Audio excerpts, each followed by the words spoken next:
Hello everyone, and welcome to After Alexander. Episode 33, King of the Yavanas.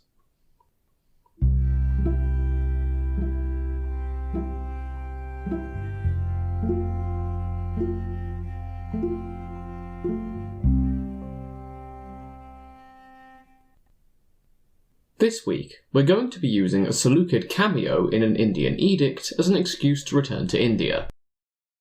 Now, the reason for this is that a certain Antiochus is mentioned in one of the edicts of Ashoka, proclaiming the wide reach of Buddhist preaching in the reign of the Mauryan emperor of the same name. I'll discuss this in more depth later on in the episode. However, I thought this connection between the Hellenistic world and India could act as a bit of a launchpad for a further discussion of India and the Mauryans, who we last caught up with during the reign of Chandragupta Maurya. So, let's pick up where we left off. Chandragupta Maurya would take leave of his throne in approximately 298 or 297 BCE, according to Jain tradition written down 8 centuries after the events. Supposedly, he became a monk of that faith and headed to southern India, eventually undergoing death by fasting. Once he abdicated, his son Bindusara, born at around 320 BCE, became the second ruler of the Mauryan Empire. To the Greeks, he was known as Amitrochates, which is a Hellenization of a Sanskrit word, Amitragata, meaning destroyer of foes. This name might be a reflection of his campaigns in the Deccan, building on his father's campaigns unifying the north of India. The Deccan, by the way, is the southern tip of India south of the Narmada River. Bindusara's campaign would stop at Karnataka, which was probably because the very southern states had good relations with the Maurya. However, this interpretation of conquest isn't universally accepted. Some instead maintain that Bindusara suppressed revolts and successfully held on to the territories already conquered by his father. Another interpretation is that he managed to bring the south under nominal submission, but couldn't overcome them militarily. The only other major point to discuss is that Bindusara seems to have maintained good relations with the Hellenistic world. For example, Diodorus recounts that the king of Pataliputra welcomed a Greek author to his court. This king of Pataliputra is usually equated with Bindusara. Bindusara died in about 273 BCE, although bear in mind that I've seen different opinions and estimates range throughout the 270s. He left behind him a difficult situation. If you thought that the two sons of Ptolemy I scrapping over the Egyptian throne was bad, well, the situation in India was way more complicated again. According to the Mahavamsa, Bindusara had 101 sons by 16 different women.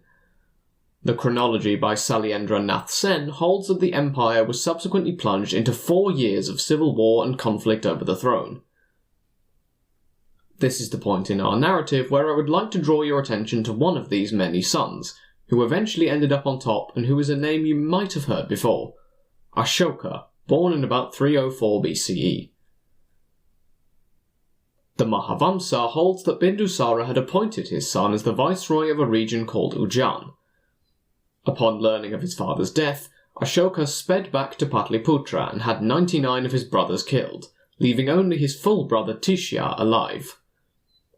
These figures are apparently an exaggeration, which highlight that Ashoka had several of his brothers murdered. Supposedly, Ashoka was an illegitimate son of Bindusara, and killed legitimate princes ahead of him in order to acquire power. Conversely, the Ashoka tells that when Bindusara was still alive, his favourite son, called Sushima, threw a gauntlet at a minister in jest. I've also seen this told as Sushima slapping the minister, who was bald, on his head.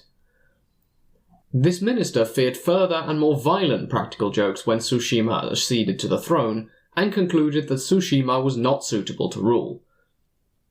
Accordingly, he approached 500 royal councillors to suggest that Ashoka should instead be his father's successor. The minister noted that the Devatas, which are apparently lesser and more specific gods in Indian religions, had foretold that Ashoka would rise as a Chakravartin, or a universal ruler. After this point, Bindusara fell ill. Tsushima was at this point in Takshashila, crushing a revolt. Bindusara recalled Tsushima to the capital, and the council suggested appointing Ashoka as a temporary stopgap emperor and crowning Tsushima when he returned. This would seem to suggest that Ashoka was in the capital, in contrast to the previous telling. However, the Emperor Bindusara grew angry at this, and said that if the Devatas wanted Ashoka to rule, they would appoint him. I believe that an alternative telling is that Ashoka made this claim when his father refused to crown him. At that moment, Bindusara died, and the Devatas supposedly appeared and put a crown on Ashoka's head. Tsushima tried to reclaim his birthright when he heard of his father's death, but he died after supposedly being tricked to enter a pit of burning charcoal by Radhagupta, a supporter of Ashoka. By contrast to both the above stories, the Rajavali Katha holds that Bindusara abdicated like his father and handed power to Ashoka. However, seeing that Bindusara is supposed to have disliked Ashoka, this seems unlikely to me. Now, I am not a scholar of Indian history, and I'm not sure to what extent these stories are historical or mythical, so I'm not going to attempt to analyse these tales. However, we do know that Tsushima was in fact the heir to his father's throne, but was assassinated by Ashoka in the succession struggle that followed Bindusara's death. Once he became emperor, Ashoka waged war against the kingdom of Kalinga in the far east of the subcontinent. This region had been absorbed into the previous Nanda Empire by its founder Mahapadma, but it had declared independence when the Nanda fell. The region was conquered for the Maurya in 261 BCE. What happened next would be described in the Rock Edicts of Ashoka. The 13th of these edicts recounts that Kalinga was taken by Ashoka in the 8th year of his rule. The death toll was in the hundreds of thousands, with 100,000 being killed in battle alongside other fatalities, presumably from the more horrific side effects of war. This figure isn't even counting the 150,000 people supposedly taken prisoner during the conflict. All in all, it was a very violent war of conquest. The Emperor Ashoka was supposedly overcome with sorrow and regret due to the violence, bloodshed, and the impact on the population that his actions had resulted in, and it is at this point that he converted to Buddhism and began taking the faith under his wing. Incidentally, this conversion may explain why the figures for the murder of his brothers are exaggerated. This is supposedly the work of Buddhist monks, who were trying to make Ashoka seem as bad as possible before his conversion. Anyway, back to Edict 13. It's with this same edict that we come to Antiochus I, or more likely Antiochus II. You see, a bit later on, the text lauds Ashoka for spreading Buddhism far and wide, and it's at this point that the Hellenistic kings are mentioned. The 13th Rock Edict boasts that Buddhism had been spread to the nations outside the Mauryan Empire up to a distance of 600 leagues. 5 Hellenistic rulers are mentioned in the text: Antiochus, Ptolemy, Magas, Antigonus, and Alexander. Some of these names will, hopefully, be familiar. If you search for the text in Ashoka's Wikipedia page, these 5 rulers are identified as Antiochus II, Ptolemy II, Antigonus II, Magas, and Alexander of Epirus, the last of whom we haven't covered yet, and who succeeded his father Epirus in 272 BCE. Supposedly, the name Antiochus could arguably also refer to Antiochus I, given that he is supposed to have had closer relations with the East. However, Smith, the author of the early 20th century book The Asoka the Buddhist Emperor of India, believes that this refers to Antiochus II. He also mentioned that Beloch, a scholar who is also mentioned in Bevan's House of Ptolemy, thought that Alexander referred to Alexander of Corinth instead.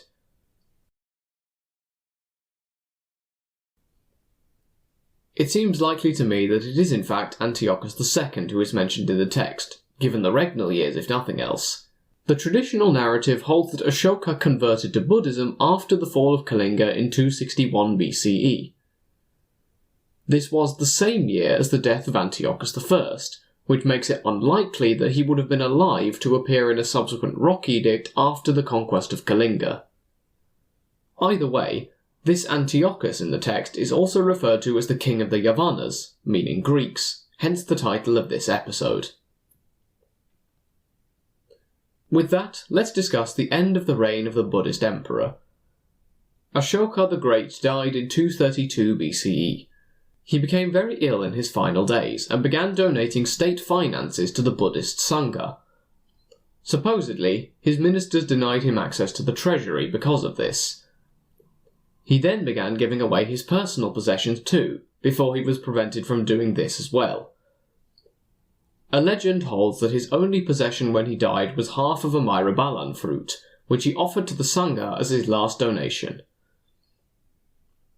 Ashoka's grandson Dasharatha succeeded him to the throne of the Mauryan Empire. However, there is some uncertainty about this, as the Vishnu Purana holds that Dasharatha came after Ashoka's son Suryashas. This may, in fact, even be another name for Ashoka's crown prince Kunala. So, that's where we'll leave off for now with Indian history. No doubt there'll be another one of these episodes further down the line. My research tells me there's at least one more significant interaction between the Seleucids and the Mauryans still to come. To my mind, Ashoka and his Edict 13 also serves as a handy transition point for us between Antiochus I and Antiochus II, given the possible uncertainty over which ruler is mentioned in the Rock Edict. So, next time, we'll accordingly turn to our new ruler Antiochus II, and catch up with his life up until his father's death in 261 BCE. As always, thank you all for listening.